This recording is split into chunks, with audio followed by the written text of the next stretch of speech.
स्वागत है दोस्तों मेरे यूट्यूब चैनल लिटिल स्टार पर। ये करंट अफेयर के लिए मैं रोज़ाना डालता हूँ। आप लोग इस वीडियो में जानेंगे करंट अफेयर 26 अक्टूबर का, जो आपके सभी प्रतियोगी परीक्षाओं के लिए काम आएगी, खासकर यूपीएससी, बीपीएससी और अदर सभी एग्जाम के लिए काफ़ी इम्पोर्टेंट है। तो चलिए शुरू करते हैं। 1 नंबर क्वेश्चन की तरफ चलते हैं। ICRA के नए MD और ग्रुप CEO किसे कौन बना?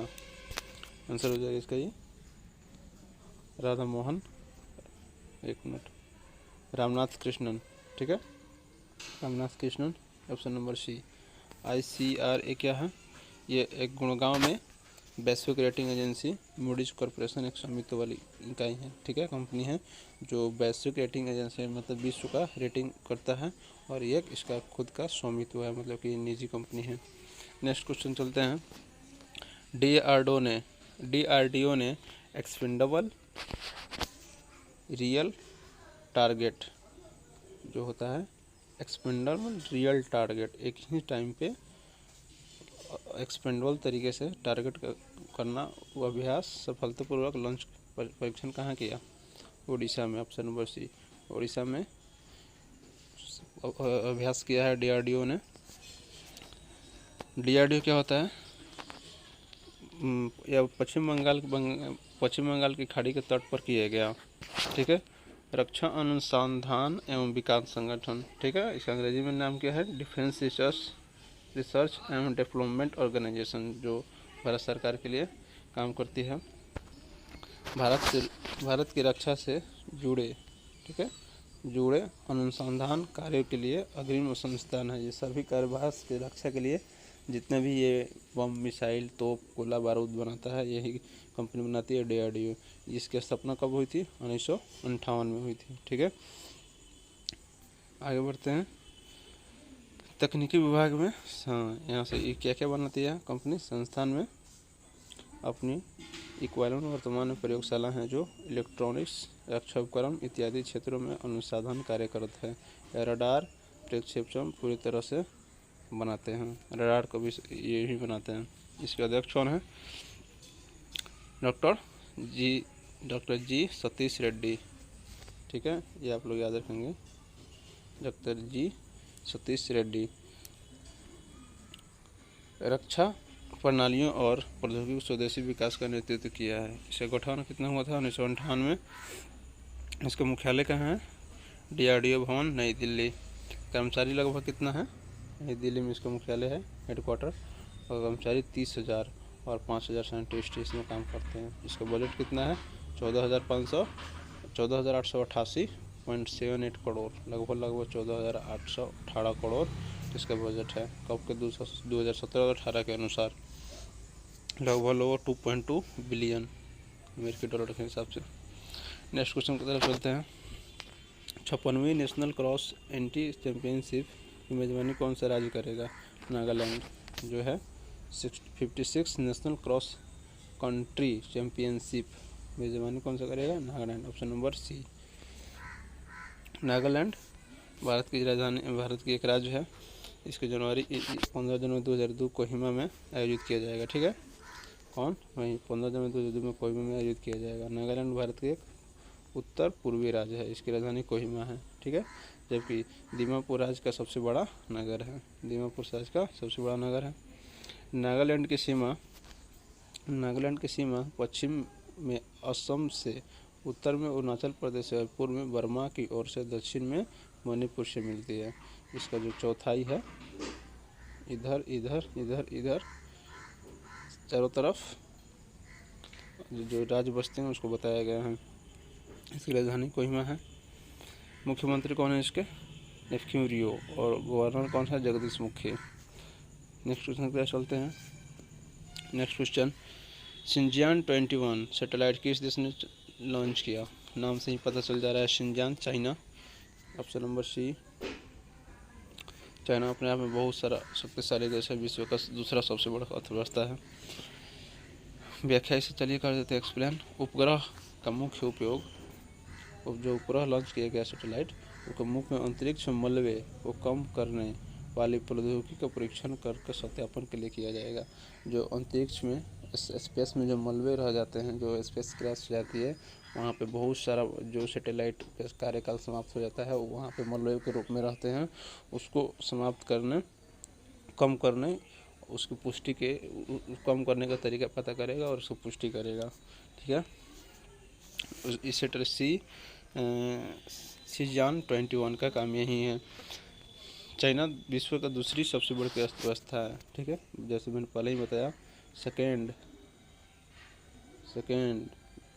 चाइना के अमेरिका के बाद सबसे बड़ी अर्थव्यवस्था है, और यह संयुक्त राष्ट्र सुरक्षा परिषद का स्थायी सदस्य भी है। जो इसको वीटो पावर मिला है, इसको ही स्थायी सदस्य बोला जाता है। वीटो पावर 5 देशों को मिला है। आप लोग कमेंट में बताएंगे किसको किसको मिला है। यह विश्व का सबसे बड़ा निर्यातक भी है, सबसे ज़्यादा निर्यात भी करता है। इसको फैक्ट्री बोला जाता है। विश्व का फैक्ट्री कौन सा है? चाइना। और दूसरे का सबसे बड़ा आयात भी है, और दूसरा का सबसे बड़ा अपने यहाँ मंगाता भी है। जाहिर सी बात है, मंगाएगा तब तो भेजेगा, ऐसा थोड़ी कि उसके पास सब कुछ मिलता है। लेकिन हाँ, वहाँ पे इंफ्रास्ट्रक्चर सब कुछ अच्छा है, फैक्ट्रियाँ हैं, तब वो बनाता है और दूसरे देश में सप्लाई करता है। और एक मान्यता प्राप्त नाभिकीय महाशक्ति भी है। ठीक है, आप लोग इस चीज़ को हमेशा याद रखेंगे। इसको मान्यता प्राप्त किया गया है, नाभिकीय महाशक्ति, जो परमाणु ऊर्जा होता है, इसको मान्यता भी प्राप्त किया गया है। नेक्स्ट क्वेश्चन, दादा साहेब फाल्के पुरस्कार किन्हें सम्मानित किया गया? रजनीकांत, जो साउथ फिल्म का सुपरस्टार है, तलैया रजनीकांत को स्थापित किया है। इनका चर्चित फिल्म रोबोट रहा है, रोबोट, और 2.0 भी, जो अक्षय कुमार के साथ आया था। उसी के लिए नहीं, मतलब इनको बाबा साहेब फाल्के पुरस्कार दिया गया है। भारतीय सिनेमा में उनके शानदार योगदान के लिए उपराष्ट्रपति वेंकैया नायडू, एम.के. वेंकैया नायडू से प्रतिष्ठित पुरस्कार मिला। क्या? बाबा साहेब फाल्के पुरस्कार, दादा साहेब फाल्के पुरस्कार। वेंकैया नायडू कौन है? हमारे देश के उपराष्ट्रपति हैं, आप लोग को पता ही होगा। दादा साहेब फाल्के पुरस्कार भारत की ओर से दी जाने वाली सबसे बड़ा पुरस्कार है फिल्म इंडस्ट्री में, और एक वार्षिक पुरस्कार भी, हर साल भी इसका वितरण होता है, जो किसी व्यक्ति विशेष भारतीय सिनेमा उसके आजीवन योगदान के लिए दिया जाता है। जो व्यक्ति अपनी ज़िंदगी में पूरी ज़िंदगी सिनेमा में गुजार देता है ना, उसको ही बाबा साहेब फाल्के अवार्ड से सम्मानित किया जाता है। इसको अक्षय कुमार, दीपिका पादुकोण, बहुत सारा ऐसे हीरो ले चुके हैं, लगभग 50-60 से ऊपर ले चुके हैं। इस फिल्म पुरस्कार का प्रावधान दादा साहेब फाल्के का जन्म के शताब्दी वर्ष 1959 में हुआ था। ठीक है, पिछले 5 साल का रिकॉर्ड है इनका। क्या पिछले 2015 में किसने मिला था? मनोज कुमार को। 2016 में काशीनाथ विश्वनाथ, और 2017 में विनोद खन्ना। ठीक है, और 2018 में अमिताभ बच्चन महानायक, और 2019 में रजनीकांत। ठीक है, नेक्स्ट क्वेश्चन पर चलते हैं। प्रधानमंत्री नरेंद्र मोदी आज यूपी के दौरे पर किस योजना का लॉन्च करने जा रहे हैं? इस लॉन्चर जो प्रधानमंत्री यूपी गए हुए थे, उनका योजना क्या था? प्रधानमंत्री आत्मनिर्भर स्वास्थ्य भारत योजना। ठीक है, प्रधानमंत्री आत्मनिर्भर स्वास्थ्य भारत योजना की लगभग इतना करोड़, मतलब 64,000 करोड़ रुपये से ज़्यादा की है। जो ये पति है, वो जो योजना है वो 64,000 करोड़ का है। प्रधानमंत्री कार्यालय के मुताबिक ये भारत के पीएमओ, जो उसको बोलता है पीएमओ, भारत की सबसे बड़ी स्वास्थ्य योजना होगी, और राष्ट्रीय स्वास्थ्य विभाग मिशन से अलग होगी। जो राष्ट्रीय स्वास्थ्य विभाग उससे अलग होगी। ठीक है, इसके साथ ही सभी राज्यों में कितना होगा? लगभग 11,024 वेल्थ और वेलनेस सेंटर खोले जाएंगे इसी पैसा से। लगभग 3800 पूरे राज्य में, ऑल ओवर जो इंडिया का राज्य है उसमें कितना 11,024 हेल्थ और वेलनेस सेंटर खोला जाएगा, जिससे इलाज कराने में लोगों को सहूलियत होगी। फिर भी ये कम ही है, जो हो रहा है, जो अच्छा ही हो रहा है। नेक्स्ट क्वेश्चन की तरफ चलते हैं।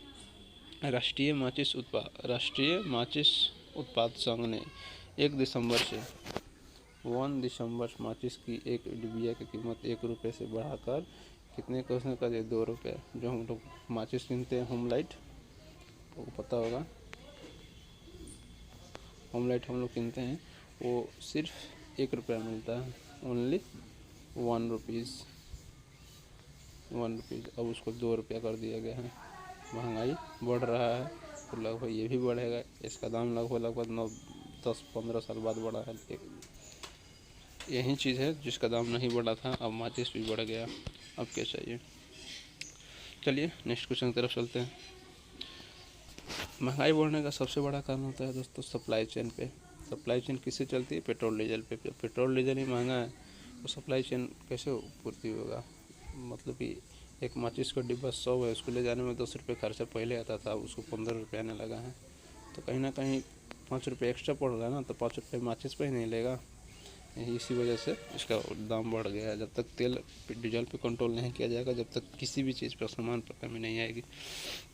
चलिए नेक्स्ट क्वेश्चन की तरफ चलते हैं। भारतीय अमेरिकी पत्रकार, ठीक है, चिदानंद राजघट्टा अमेरिका की पहली महिला उपराष्ट्रपति कमला हैरिस अमेरिका की पहली उपराष्ट्रपति महिला है। आप लोग हमेशा याद रखिएगा कमला हैरिस। इस महीने के अंत में किताब लॉन्च करेंगे, ठीक है। उसका नाम दिया जाएगा कमला हैरिस द फेनोमिना वुमेन। ये आप लोग हमेशा करंट अफेयर में आगे रहेगा, जो सभी एग्जामों के लिए इम्पोर्टेंट रहेगा। सबसे पहले याद रखिएगा अमेरिका की पहली महिला कौन थी उपराष्ट्रपति बनी? Kamala Harris. और उनका बुक का लॉन्च हुआ, वो क्या था? Kamala Harris the phenomenal woman. Kamala Harris एक अमेरिकी क्या हैं? राजनीतिज्ञ हैं तथा वर्तमान में कैलिफोर्निया से सीनेट, कैलिफोर्निया जो राज्य है वहाँ का, वर्तमान में कैलिफोर्निया से सीनेट था। भारतीय अफ्रीकी मूल की हैं। जो उनकी मम्मी थी भारतीय और उसके पिताजी होते अफ्रीकी मूल के हैं। कमला की जनवरी 2021 जनवरी 2021 में राष्ट्रपति जो बाइडेन के साथ उद्घाटन कर उपराष्ट्रपति बने थे। उद्घाटन कर उपराष्ट्रपति 2021 में बनी थी। कमला हैरिस द फेनोमिना वुमेन, ठीक है। कमला जनवरी, हाँ ये तो बताएंगे बताए, जनवरी 2020 में चुनाव में डोनाल्ड ट्रंप जो थे पूर्व राष्ट्रपति, उनको हार मिली और उपराष्ट्रपति माइकल पेंस को हराया, ठीक है। नेक्स्ट क्वेश्चन पर चलते हैं। जो कमला हैरिस है उनका बुक लिस्ट लगभग मैं आपको दे चुका हूँ, आप उसको पढ़ सकते हैं। The truths we hold a American journey by Kamala Harris. First book है the truths who hold the American journey of Kamala Harris. Next book है Kamala and Maya's big idea by Ramiyas Gonzalez, ठीक है। Next है 3 number super hero are everywhere by Kamala, उसको उनके ही द्वारा लिखा गया है। और 4 नंबर है Kamala Harris rooted in justice by Laura. 5 नंबर है the trust we hold an American journey. Next question की तरफ चलते हैं। भारत के पहले किस स्वदेशी विमान वाहक युद्धपोत के दूसरे चरण समुद्री परीक्षण शुरू कर दिया गया है? विक्रांत। INS जो विक्रांत था हमारा, उसको फिर से सेकेंड पार्ट उसका लॉन्च कर दिया गया है और वो अपने परीक्षण के लिए समुद्र में लॉन्च हो चुका है। प्रमुख विशेषज्ञ बिंदु जो हैं, नौसेना के सेवामुक्त प्रथम वाहक जो थे उनका नाम विक्रांत रखा जाएगा। और भारत का जो यूनाइटेड किंगडम से UK से 1961 में लिया गया था लीज पे, ठीक है, विक्रांत अधिग्रहण किया गया। और इसके पाकिस्तान के साथ जो युद्ध हुआ था ना वर्ष 1971 में, उसमें बहुत बड़ा भूमिका निभाया था और उसी के बदौलत इंडिया जीता भी था। और उसी के बदौलत कहीं ना कहीं जाके बांग्लादेश का जन्म हुआ था, चाहे बांग्लादेश का निर्माण हुआ था उस युद्ध के दौरान। तो इससे आपको 3-4 क्वेश्चन यहाँ से नोट कर सकते हैं। बांग्लादेश का जन्म किसके युद्ध से हुआ था? जो 1971 में युद्ध हुआ था उसी का, और उस युद्ध में जीतने के लिए जो विक्रांत था, इनेस विक्रांत, जो यूनाइटेड किंगडम से लिया गया था, उसका योगदान रहा था, और उसके योगदान के बिना हम लोग शायद नहीं जीत पाते। चलिए नेक्स्ट क्वेश्चन की तरफ चलते हैं। छत्तीसगढ़ राज्य ने जेनेरिक दवाओं पर छूट के लिए किस योजना को लॉन्च किया गया है? जो हम लोग दवा खरीदते हैं आजकल बहुत महंगे आते हैं, उसको कम करने के लिए Shri Dhanvantari general medicine store योजना किया गया है। इस मेडिसिन स्टोर पर आप जाकर मतलब कि जो 300 का दवा है लगभग 120 रुपये में आप वहाँ से परचेज कर सकते हैं। इस योजना का उद्देश्य यही है, और ये मेडिकल सरकारी होगी और सरकारी दवाइयाँ शायद इसमें मिलेगी।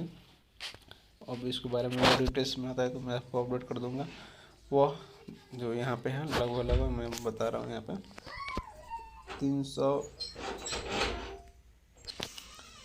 311 रुपये की टेबल टिकट सेट कितना मिलेगा, 130 रुपये में, और जो 691 रुपये का होम किट सेट है जो 279 रुपये में उपलब्ध होंगे। पहला दिन जो इसका बिक्री हुआ था 27 ट्रेवल किट सेट और 22 होम सेट किट की बिक्री हुई थी। जो फर्स्ट जब ये लॉन्च किया गया तो वहाँ से कितना हुआ था, 27 ट्रेवल किट और सेट और 22 होम किट सेट का खरीदारी हुआ था। आज का दिन का इतिहास क्या रहा दोस्तों, 2015 में पूर्वी अफगानिस्तान हिंदू कुश पर्वत जो पूर्व में पड़ता है, भारत के पूर्व में पड़ता है, जो अफगानिस्तान का भी पूर्व में पड़ता है। अफगानिस्तान जो इसमें तालिबान का कब्जा हो चुका है और वहाँ पर तालिबानी सरकार भी बन चुकी है। तो सारे हैं कि सारे टेररिस्ट है, सारे टॉप लिस्टेड आतंकवादी। वहाँ के पूर्व में जो हिंदू कुश पर्वत है वहाँ पे 2015 में भूकंप आया था। ठीक है, वो भूकंप कितनी थी, 7.5 तीव्रता वाली थी, लगभग 7.5। इसमें कितने लोग मारे गए थे, 298 लोग, और 2536 लोग घायल हो चुके थे उस भूकंप में।